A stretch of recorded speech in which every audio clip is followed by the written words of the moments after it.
If you ever merge teams or vendors and ended up with more complexity and less savings, this episode is your upgrade path. Ryan Smith shows how a shared services with governance model delivers hard ROI, faster payback, and culture change that sticks with a replicable playbook you can deploy in the next 12 months. We believe that it streamlines inefficiencies. It creates compliance and a degree of effectiveness in management of data that is better handled than through humans with human error. The error rate is much lower, but it doesn't fully replace the need to have humans and people mining jobs and doing the work. But it is an excellent tool to ensure that we're getting the best use out of the dollars, to be sure that the greatest impacts are being felt by the people that need the services.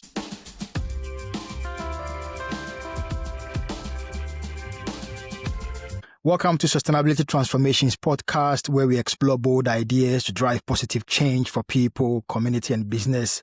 And today I'm joined by Ryan Smith, founder and president of Imperium, a mission-driven enterprise which is supporting 30 plus affiliates across 19 states through a shared services and governance platform.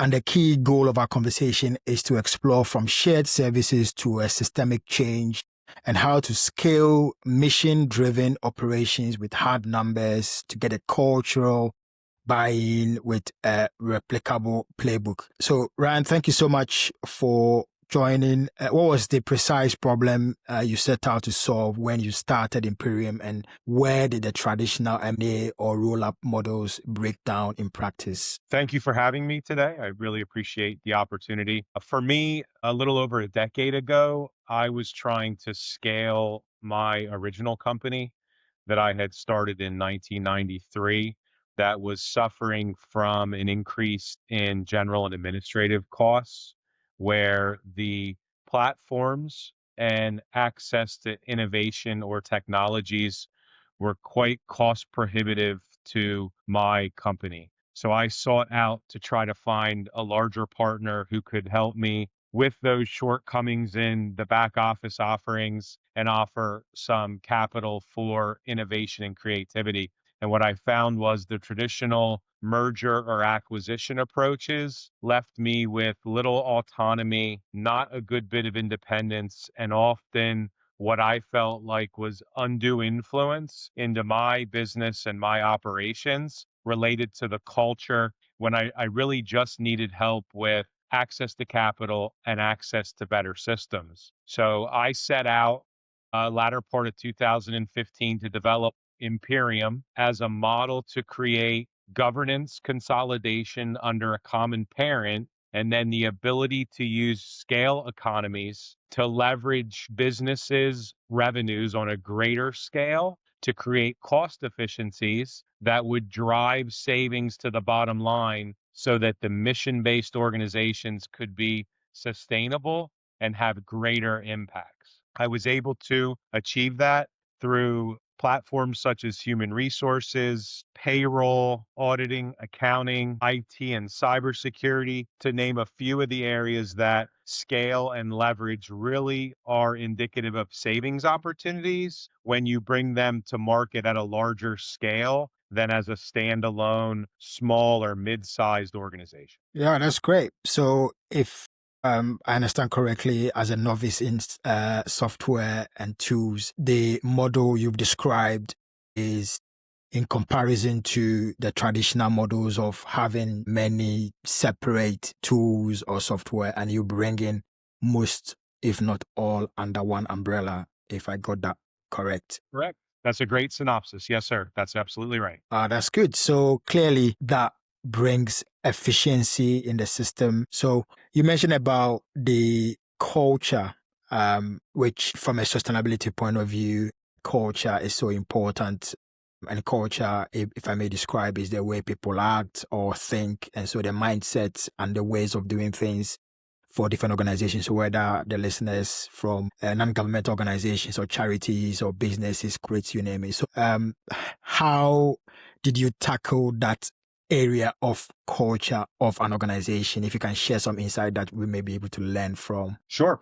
Culture is not disrupted or changed in our model of business partnerships. We are behind the curtain or behind the scenes. We provide the infrastructure for the back office and other scaled purchasing or employee health and welfare benefits at savings, but do not disrupt the mission, the values, the culture, the vision. That is for the individual affiliated companies to manage or maintain. So we are more of a global provider of those systems and infrastructure and the warehouse of tools than we are actually of influence on the culture of the business. So that local culture is very homegrown. It's very parochial. It's very much based on the legacy of the business, the leadership and board that runs the business. Our model does not disrupt or displace that. We're in addition to that through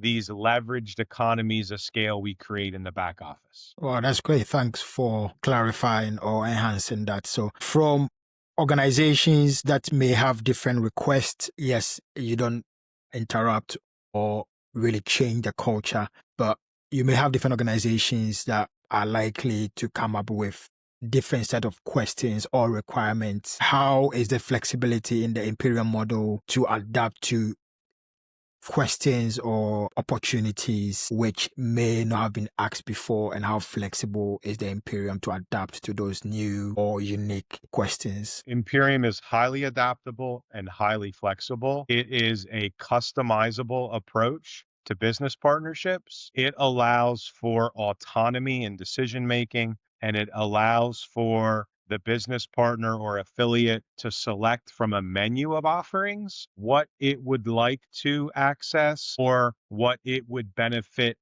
from at the greatest level out of our overall offerings. So the majority of our companies take certain segments of our platform, but not all of it. And in our model, so long as that creates the efficiencies for the affiliate partner and Imperium, we are agreeable to that approach. Again, we do not disrupt the board membership, the leadership. That's not what our model intends to do. And we do offer a robust array of service offerings that is selected by the affiliate partner during part of the process that we call diligence and integration prior to actually closing the business partnership. And then once that partnership is closed, that doesn't mean that there's no more flexibility or autonomy. There's this ability in the moment to ask questions and make modifications as we move forward in the partnership. What exists today as the rules and requirements often changes, and we have to be adaptable to those changes in order to meet the needs of our business partners. If I can go back to, one of the key observations you made was that you discovered the whole process when there was an M&A process, and then you realized there was a loss of, well, there was some influence. I'm curious to know, from a startup mentality or a viewer who may be a sustainable startup, how to be able to make decisions as you see and how quick. So if you can perhaps share some light on when you discovered this requirement, this status quo isn't really going to help, and how you were able to adapt, make decisions, and capitalize on the opportunity in real time. So early on, most operators and nonprofits aren't savvy in the business space. The back office business acumen isn't to the degree that their operational understanding of their nonprofit businesses, the actual provision of care, telepsychiatry, foster care, education. Most CEOs and boards are subject matter experts in those areas. Where they're not so strong is around general ledger platforms or penetration testing on your cybersecurity tool set, your human resource information system, and how you're paying your employees through payroll platforms. So, as a startup, if you can find a partner such as Imperium that can come in with best in class systems and processes that can meet the needs of all sizes of organizations, that you're not going to outgrow, it can be a very elegant solution in your startup to start with a larger platform that's more scalable. Then over time and as you grow, having to replace and implement new systems as you're outpacing the capacity of prior systems. So for me, startups benefit best from our model because they're able to get into systems that allow them to grow for many, many years for having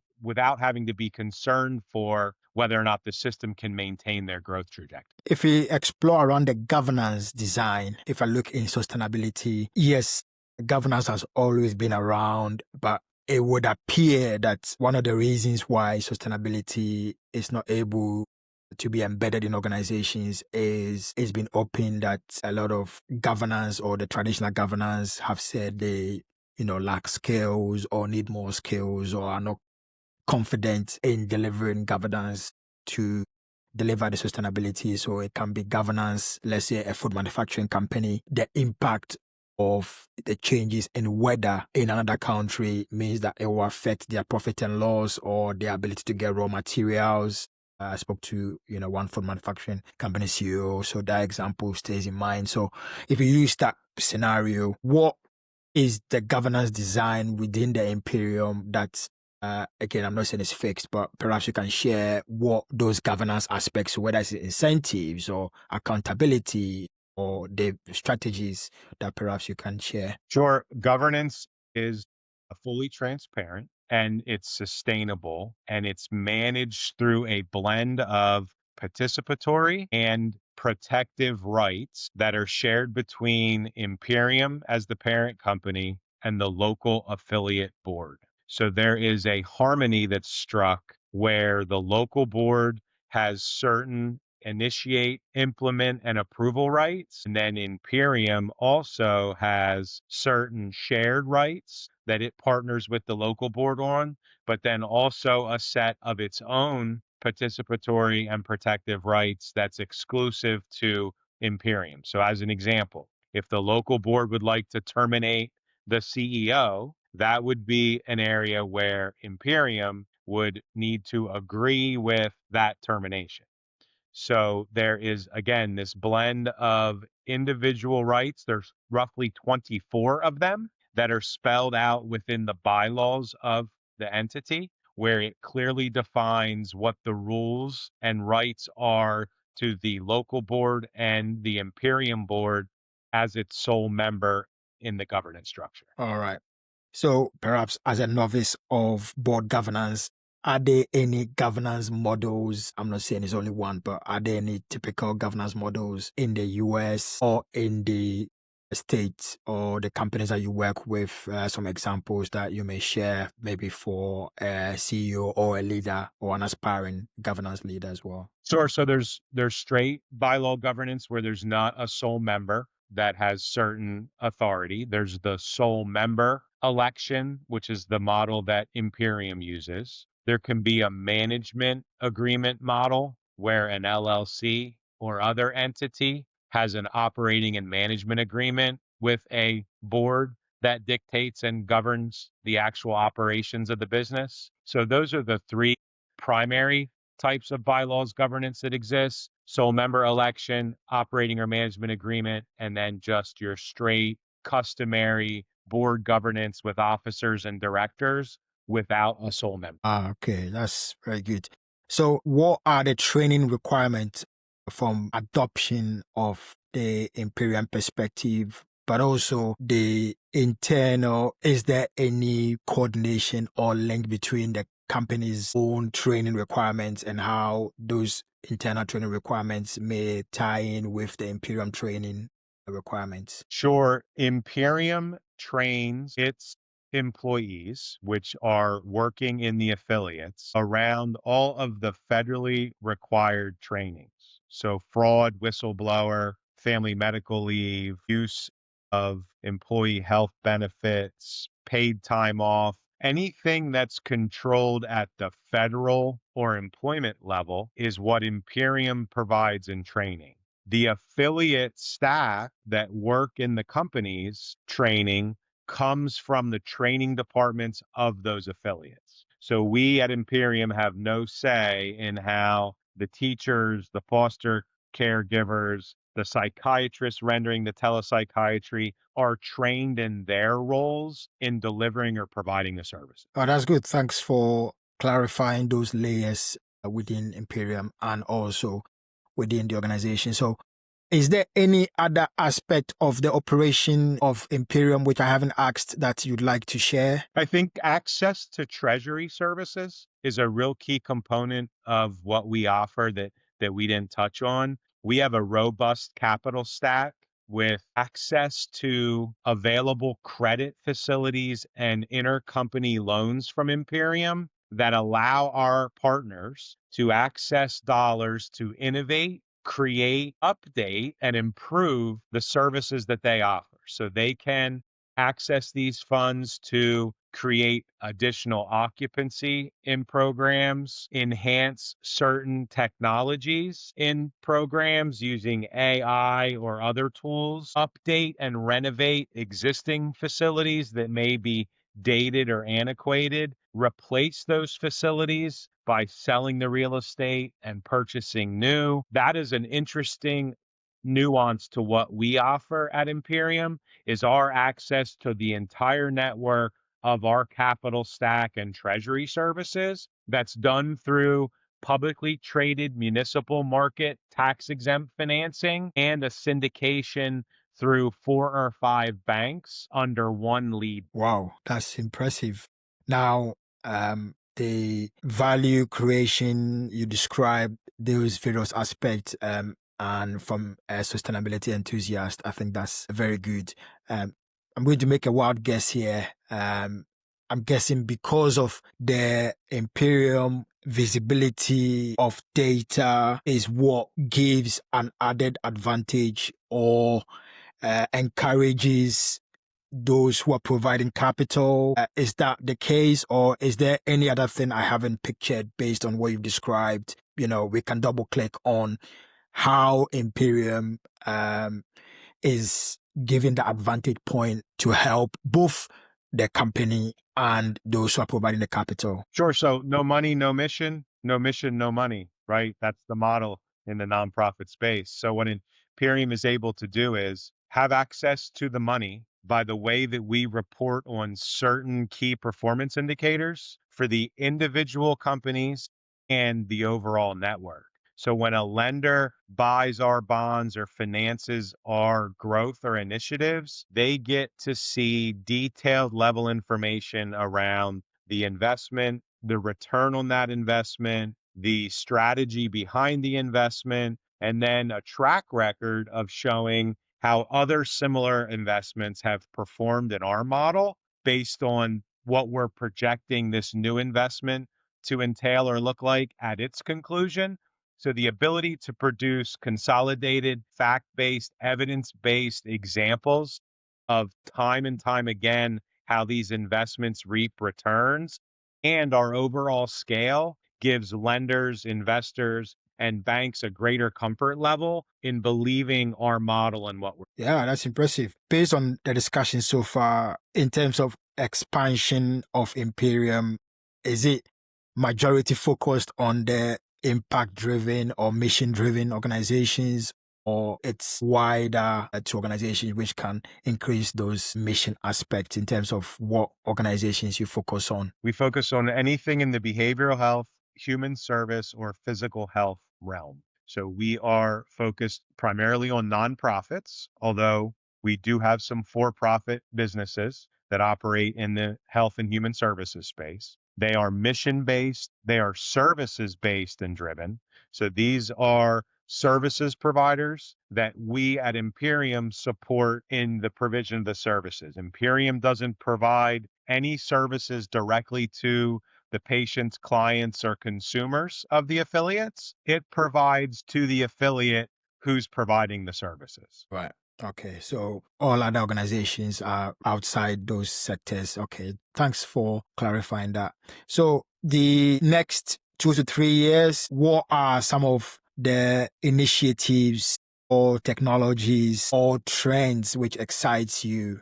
Rand? Oh, we're really looking forward to diversifying into higher education and hospital systems. We see a real need for our unique approach in those two areas. Hospitals are nonprofits, colleges and universities are nonprofits. They have some of the same struggles that traditional nonprofits have. So we believe as a strategy that moving into those two areas will be helpful to diversify our payer base and our vendor and affiliate base. We also see the upcoming budget cycle at the federal level here in the United States as an opportunity where there's going to be some constriction around funding for certain services that are programs that the federal and state governments offer.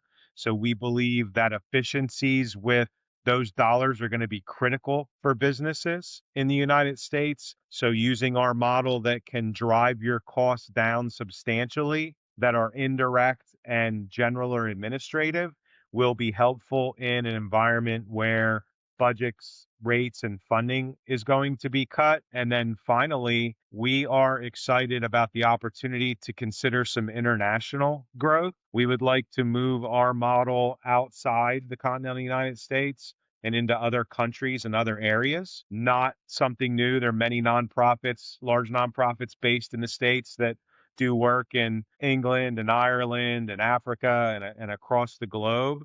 We would like to, in the next 3-year strategic plan, start to explore opportunities in those areas as well. That's good. Yeah, you can see the ability of being able to replicate those because you've tried and you've tested in one region. And if they have common challenges, then no doubt those are huge opportunities. So the big word AI, which no doubt from a data and a technology perspective, some will see it as a hype. Some will see it as, yes, it is being able to augment, improve, but not totally dependent on it. But I'm curious to know from Imperium perspective, where does AI, artificial intelligence, or machine learning, or any other systems like the company views would be a good value added for your clients? We have contracts with many AI vendors. We have a centralized data warehouse that's AI and bot driven. There is a consolidated interface that pulls all of our disparate systems together under one AI tool that allows us to access all the data from all of our affiliates across all the multiple platforms. So in our business, if you're in Tennessee or New York or Pennsylvania, there are certain systems based on the services you render that you must have to report on quality of care, licensing and accreditation, receive reimbursements. We have an AI product, a data warehouse clearing tool that kludges all that together under one common interface. We use an AI group to source our targets and our deal flow. They use publicly available and publicly traded financial information on all businesses. And then there's a calculator that's been created that the bot will go out and evaluate 20 key elements in financial reporting and put together a score that dictates to us the need for a company to consider a partnership based on their cost and expense structure. So that's fully automated at this point by an AI tool. We are excited about the future of AI in our business. We believe that it streamlines inefficiencies. It creates compliance and a degree of effectiveness in management of data that is better handled than through humans with human error. The error rate is much lower, but it doesn't fully replace the need to have humans and people mining jobs and doing the work. But it is an excellent tool to ensure that we're getting the best use out of the dollars to be sure that the greatest impacts are being felt by the people that need the services. That's good. So perhaps as a clarification on the part you mentioned, so in some way, before the AI, it would have taken a person, experienced person, taking manual time to look at the data. So now the AI is freeing up that well-experienced person looking through manual stuff so that they can then allocate their time away from the repetitive aspect so that they can then have more time, look at the strategy recommendations, understanding. That's correct. That AI tool has to learn from us in order to know our trends, our concerns, which it does by the work it's doing with its human counterpart. Mm. And then that frees up labor to spend time doing innovation and making more profound impacts than simply analyzing data. It's more efficient and a better use of time. Do you have any instances of challenges where perhaps I'm looking at it from a sustainability point of view, where you have a number of software companies where a organization which is using some of your tools, but the provider, there's a new provider, but is unwilling to join your shared services or is unwilling to provide, for example, API if that is applicable. So, how do you help organizations under those scenarios where maybe the new services, a software company is insistent on buying yet another tool, which may even majority is being provided in Imperium, and how you help organizations navigate those challenges? We rarely see a software that cannot interface. When we do, we have to do a data mining conversion to a platform that does work in our model. And then we would deploy our IT engineers to do all of the data mining and crosswalking so that the integrity of the data coming over from the system that can't communicate is converted into the one that is able to communicate.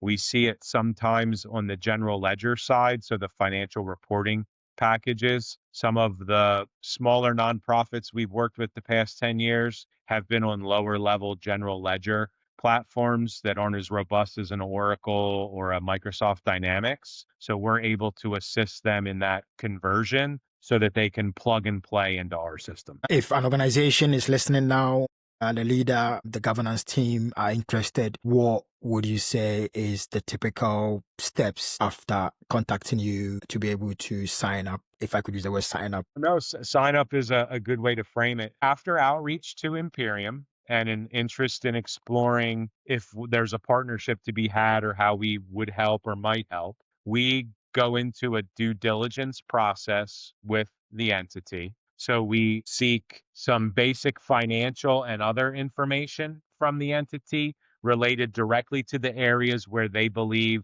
we could help. So they generally go to our website, they read the case studies, they look at our analysis, they maybe use our calculator tool that they can do a self assessment on the website of their business. And then we do a focused diligence dive into their materials. And then once we have seen everything that we've asked for, it generally takes about 10 business days from the time we receive all of our information requests. We go back to the partner and show them what we've learned and talk with them about where we believe we could be helpful and how the partnership might be structured to meet their needs and ours. What is your final thought, Ryan, for the listeners based on what we've discussed? What is the core message or the final message you'd like to leave to the listeners or those who are watching? So failure in our business is not an option. The people that we help and support need the services they receive. So being a steward and a good financial gatekeeper to the monies received to support our most needy folks is of utmost importance. Sustainability, culture, autonomy are important for businesses. We provide all of the back office offerings and more that allow businesses to do what they do best in this space, which is provide to the people that need the help or the services. If there are companies out there that are struggling with increasing costs around insurance or staff, health and welfare benefits, the cost of your IT, cybersecurity or data storage, data backup, payroll, anything that is a cost burden or costs are outpacing your revenues, creating financial risk, there's no cost to engage Imperium in a conversation to see how we might help. We are agnostic to for-profit and nonprofit. Services can be in a particular state or geography. They can be related to a certain group of people who provide or need the services. We're agnostic to all that.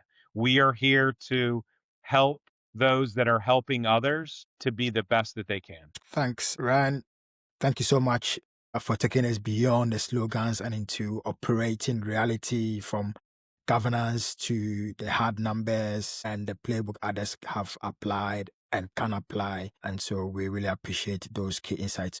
If listeners or those who are watching would like to contact you, Ryan, where can they find more of your work? At our website, which is www.imperium.org. They can email me at rdsmith@imperium.org. I'm also on LinkedIn. And again, the contact us tab on our website is a great way to get to our outreach return engagement requests. If you make a note in that form that you listen to our podcast today and that's how you're making outreach, that would be very helpful for us. Thank you, Ryan, and thank you to the listeners for joining. And please continue to follow and review the show, and even share with a colleague in operations, finance, or HR who owns the next 12 to 24 months of delivery that will benefit from this conversation. Thank you, Ryan.